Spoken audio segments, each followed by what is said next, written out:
Welcome back, everyone, to the Nevin Shapiro Show. I'm Mike Torado. I'm here back with Nevin Shapiro. And today we're going to get really in-depth inside the program of when Nevin was around into the downfall of the exact moments of when that happened, how it happened. And Nevin's going to share some first-time things in regards to that whole moment in time. So before the video starts, please click the subscribe button. We're dropping videos every week. And of course, as always, let's get into the action. Nev, before we do get into the action, we have a couple shout outs that we'd like to shout out. The first thing is, I'm sure everyone's wondering what we're wearing. We are wearing the Muff Divers flag football team. The back says, "No muff, too tough, we dive F5." So Nev, give them a little background on what this is. So, I went to the University of South Florida. My flag football team was we were great. And we were young kids, and we ran up against this machine called the Muff Divers. So that was the name of their team. And these guys hadn't lost in forever. I don't even think they ever did lose. Anyway, so you and I happened to be doing an errand a couple weeks ago, and we ran into Pat Lawler, also known as Whitey, is his nickname. He was an NFL agent, represented the Honey Badger, Patrick Peterson, number of guys, and he's just a great guy. And he was shot. We hadn't seen each other in years, and he's like, "Yeah, man, I'm going to get my Muff Divers T-shirts for this get together that we're having, reunion for all these guys." And I said, "Man, I fucking hated you guys," even though there was respect. Whitey knows if the flag doesn't fall off me on my punt return, they take the L. But anyway, it fell off me. We said we'd represent him and his squad, man. And yes. So, it's out of love. We're happy to represent the Muff. This is arguably the funniest name of a sports team in any sport out there. I don't think there's a funnier. And these guys were so fucking good, man. The Muff These Divers. guys are fucking great, man. And yeah. People don't realize, there's like a guy eating out a chick, in the logo. I'm on PG time, Mike, but you do whatever you have to do. I got a rep to protect. So we have one more shout out before we do get started here, and it's for our baseball team making it to the Super Regionals for the first time since 2016. Yeah, that's awesome, man. Yeah. I grew up at the University of Miami, Ron Frazier's baseball camp. I went there in 1980, and I've always been a huge University of Miami baseball fan, just always. And we've been not like we used to be in recent times. So hopefully we can win the Super Regional and make it to Omaha. That'd be awesome. Yeah. I just, one more thing here is I don't understand the hate towards our coach. I mean, there was multiple reports, especially this Canes Corner thing that was coming out. I mean, this guy's only in his second year, and he's the first coach to take us back to a Super Regional since 2016. Yeah. And then you have guys like Mario and Manny that can't even make an ACC championship in 3 years. Boy, you don't let the iron get I don't hot, let it down. No, because if they're gonna go at JD Arteaga, we gotta say a spade's a spade. This is not cool. Yeah. They're ragging on this guy he sucks. You've gotten used to it with this fan base. It's like, how it goes. One other thing too, Nev, Tristan Keys. Yeah. He made his visit to Miami, #1 receiver in the country, out of Mississippi. He inked an NIL deal with Adidas, which is kind of getting everybody a little stirred. Is he from Mississippi or is he from Louisiana? I saw Mississippi. You may be right. I know he's an LSU. Yes. Verbal. He is a verbal to LSU. all these verbals, they don't mean shit. Right. I mean, they just don't mean shit. And when a kid says black, it's white. If it's you never. It doesn't matter till the ink's dry, and even then it's suspect, And this whole NIL thing is just, it's its own world. And I know you were about to say about he inked an Adidas deal. The very first thing I thought of when I saw Adidas was, well, it makes sense. Miami's an Adidas school, and you would do the math. And I just think we're getting into a very slippery slope when you got programs that represent certain shoe brands, Nike, Adidas, Reebok, whoever it is, and now you're recruiting them. The NCAA has absolutely fucked this thing up. Period. This is not about the kids getting money anymore. We all agree the kids should be compensated. They've been unfairly run through the mill for the last 40 years. But this is this whole, I don't know what it takes or who the answer is or this and that. I just know who's not the answer, and it's the NCAA. They are just an absolute bunch of backward ass. I don't know, call them whatever you want to call them. Fill in the blank. Listen, I think it's a perfect segue into our show today, because Okay. our show is really about this behind the scenes fall. And I know that, we get a lot of questions from the fan base, and I've seen people ask you this question, when was the moment in time, Nevin, that the program really fell to its knees and completely collapsed? And I know that, this printout here of this Louisville game, September 16th, 2006, is very significant to you. And I want you to kind of elaborate on this and get into the fans on when this moment was. When do you feel, or when do you know? I don't feel it, Mike. I know it. Okay, let's hear it. So let me look right into the camera. Let me give some answers to where you. This is not about the people who say, "Oh, we blame Nevin Shapiro for the fall of the program and this and that." I take responsibility for a 3-year window, and let's just say 4 to be safe, where my situation had a significant effect on the program. But let's talk about where the University of Miami football, as we knew it, collapsed. This is when it was.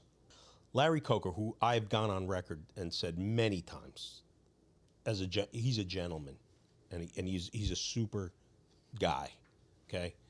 But business is business, and if we're judging the same way Manny Diaz was judged, the same way that Al Golden was judged, the same way that all these Mark Richt was judged, let's just, no blinders. Let's just call it what it is. Butch Davis loaded up this program, lock, stock, and barrel. If he doesn't go to Cleveland, Alabama probably doesn't even happen, because they're not the only big dog in town. Miami was running this thing for a minute. There was so much talent on that 2000, 2001, 2002, all the way up till 2004. Incredible talent. Here's where we crashed as a football program. Larry Coker wasn't maintaining what Butch Davis had built, for one. That's not his fault. Butch Davis was an incredible personnel scout. What he didn't have was the resources that are there today, in today's game. But okay, we're going 25 years back, so let's not forget, this is a long time ago. This is a quarter century ago already. But let's just stick to the specific question. When did this place collapse? It started collapsing after we won, after Butch left. But it really took its last crumble right here. Pete Garcia, who was the patriarch of building that 2001 dynasty, both him and Butch Davis, with some help behind the scenes, those guys built that program to prominence, to what it had become.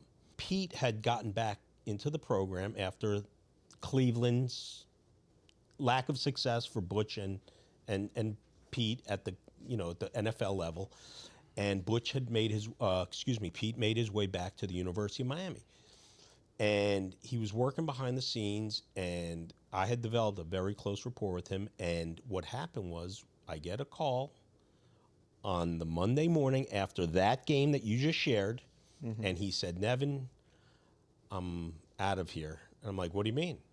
And he said, "Well, I couldn't take any more. I watched us just get annihilated by a team that in years past we would have just absolutely crushed. And I had enough, and I approached President Shalala on the team plane, and I said, you've got to name me athletic director. Let me replace Paul D., God rest his soul, he's passed on, and allow me to fire Larry Coker, and Butch Davis will be here next week." She said, "That's not going to happen. However, you're fired. You could pack your stuff, and Butch Davis will never see the University of Miami again." What's the date on that? September 16th, 2006. Okay. These are facts. So September 18th is when you got this phone call, I because got that's this Monday call, morning. I got this call that Monday. Yep. Okay. At that point, not only did that coup get thwarted, but then they re-signed Larry Coker to a new deal. and fired him at the end of the year. And Randy Shannon took over that next season. Why would you sign a guy to a new contract and then fire him? Did he get that bad in 3 months? Randy Shannon comes in. I thought we were going to be okay. When we got the Northwestern 8, which I had a lot to do with, should have been 9 with Levante David, I'm thinking, we're on our way back. Randy Shannon, who I don't have a problem with, he underperformed, in my opinion. Then, of course, they fire him. I'm no longer around because I'm incarcerated. Al Golden comes in. He inherits my mess. So, yes, we don't recover for those 4 years. And then they Band-Aid the next situation. They get Mark Richt, Manny Diaz, who I thought was not ready for that type of job. And they just started regressing. But it started right there and the 3 years prior. When Butch left was the beginning of the end, but there was so much talent in the cupboard that it could withstand you coaching that team and getting 10 wins. And for any other Miami fan that thinks otherwise, you simply don't know what the fuck you're talking about. Because I'm telling you, that's what happened. That's what happened. Right there is when it happened. It officially, on that date. And that's a story that people have always said, what happened? That's what happened.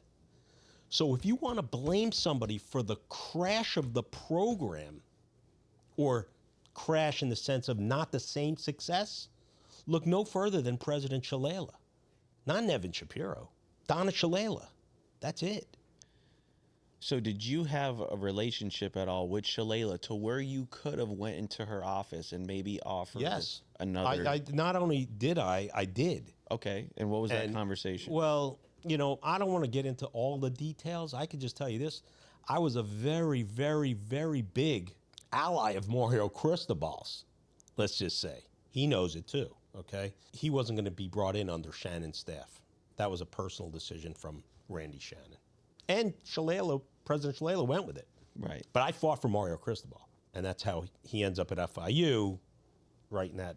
But let me back it up for a quick second, though. Shalala, when you went to that office, did you ever go into the office to fight for Pete's job back? No. Okay. No. I was totally not in agreement with that move. Okay. But no, I didn't. That wasn't a fight for me. And I hadn't really been at that. I hadn't risen to that level, I guess, within her eyes, maybe. Okay. To be fair, I earned enough credibility within due time.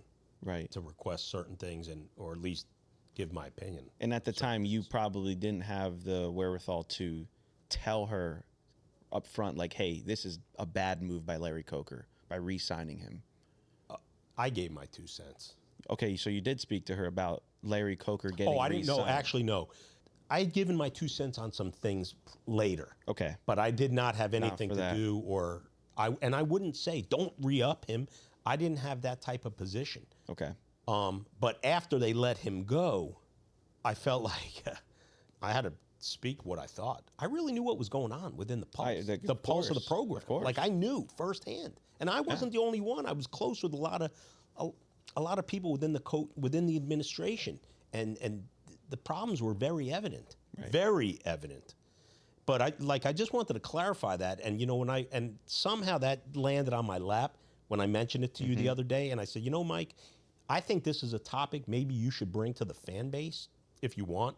Yes. And that is a very, very accurate time when I knew we were fucked. Yeah. And it proved out to be true. So did Pete Garcia tell you verbatim that Butch Davis was locked and loaded, ready to go 100% ready to go. Wow. Wanted it too. Like told him, I'm leaving Butch Davis Cleveland. was the next guy. He was coming back. Wow. We would have been back in a year. Oh. In a year. Wow. He went to North Carolina and did it. And that's North Carolina never had talent like that ever. Never. And it's crazy that you never see this, an NFL coach going back to college. It's so rare. Listen, Butch Davis would have made the University of Miami a fucking powerhouse. Do you understand? Alabama's not bullying nobody if he's still around. bet on that shit. Because they don't get all And the that's guys. not taking anything away from Alabama or what Nick Saban did. Nick Saban is one of the greatest coaches in the history of the game. Maybe arguably the. He's in the top 3 in anybody's poll. But he's not going to be Debo and us with what Butch Davis had already done once and would have been much better the second time. Because now he's home, he's comfortable, and he's not going anywhere. Because he already got that itch out of him to go to the NFL. And anyone who doesn't agree, I don't give a fuck. Like, I'm telling you, Butch Davis would have had us in, we would have played for 10 national titles in 12 years. Do you believe that Shalala did not bring back Butch due to the Pell Grants and all that kind of going on in the behind the scenes and potential NCAA violations and things like that? She wasn't bringing back Butch Davis because he stuck his middle finger at her and took the Cleveland job. Okay. So that was really what it was. Oh, that's what it was. Okay. Yeah, I thought maybe because, there was some speculation that there was potential NCAA violation. Yeah, he flicked them off after they stuck with him when really he gutted us back from probation. Anyone who thinks otherwise, I don't care what you think. Like, that's it, man. Yeah. So in your opinion, like, why do you believe that Larry Coker could not keep the dominance going after what Butch Davis left him? I mean, I don't know. Like, if you replace the lead singer for Journey, is he the same singer as Steve Perry? No, he's definitely not. Does sound the same, but he's not. Do you understand what I'm saying? Yes, I get it. Like, of course. How do you duplicate, how do you replace Nick Saban? Butch Davis had an incredible personnel, scouting talent and setup, man. Like, look at the 2000, 2001, 2002 Canes. All the way to 2004. Coker may have, brought in, Gore, like, a couple guys on the back end of it. But, man, Butch Davis, he created a dynasty. That was a dynasty. We should have won in 2000, 2001, 2002. We got screwed out of the game by Florida State. They stole our game. And then, obviously, the whole Ohio State thing, we argued we could have won 3 in a row. It's Butch's work. Whose work is it? And I don't disrespect Larry Coker. He had to go out there and coach. But let's be real. Dorsey ran the O. Ed Reed ran the D. I ran the bounties. We're good. Yeah. No, that's what happened. All right, so let's fast forward for a second. When Pete Garcia joined FIU, did he ever try and persuade you to come join him and help him at FIU? No. No? We had a conversation. He wanted me to get involved to some degree, but I'm not going to say, he did the right thing. Nev, would you be interested in this? I was tied to the men. I love the U. Fuck, where was I going? No, I just didn't. Yeah, no, he did. He reached out. He reached out, but it was very respectful and not anything. Not anything that I wouldn't do or you wouldn't do if you took a new job. I figured you guys were close enough to where he would ask that question. He was behind that machine, man. A building in Miami. Let make no mistake, man. And a lot of people don't know who that is. Pete, the players do. So this is my final question, Nev. And I just want to preface this. I've said this on previous shows. You never know what I'm about to ask you. Like, you have no idea. Always. Yeah. We bring up some topics, but I make the questions, I ask them. And I don't know if this is a question you've ever been asked. So I'm going to go ahead and ask it because it's relative to what we're talking about. And this is our final question. If you could go back, would you have followed the NCAA rules and not given benefits to players and just gotten involved as a booster, donating to the school? Why or why not? It's a good question.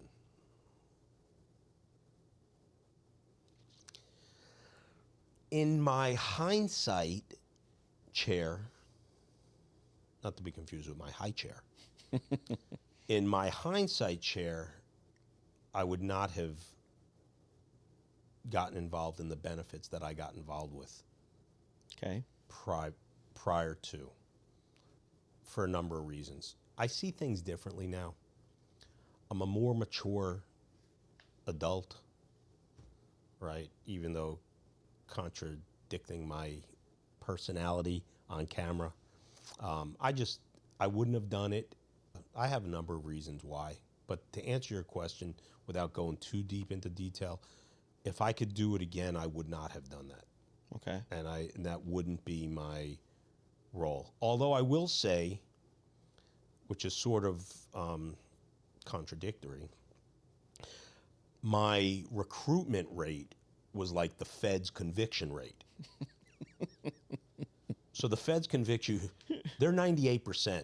I'd have to say I was 98% as a recruiter. Well, where were they going to get an experience like South Florida with you in it? Nowhere. Yeah. Yeah. And the same way you couldn't have gotten an experience inside the feds like I got.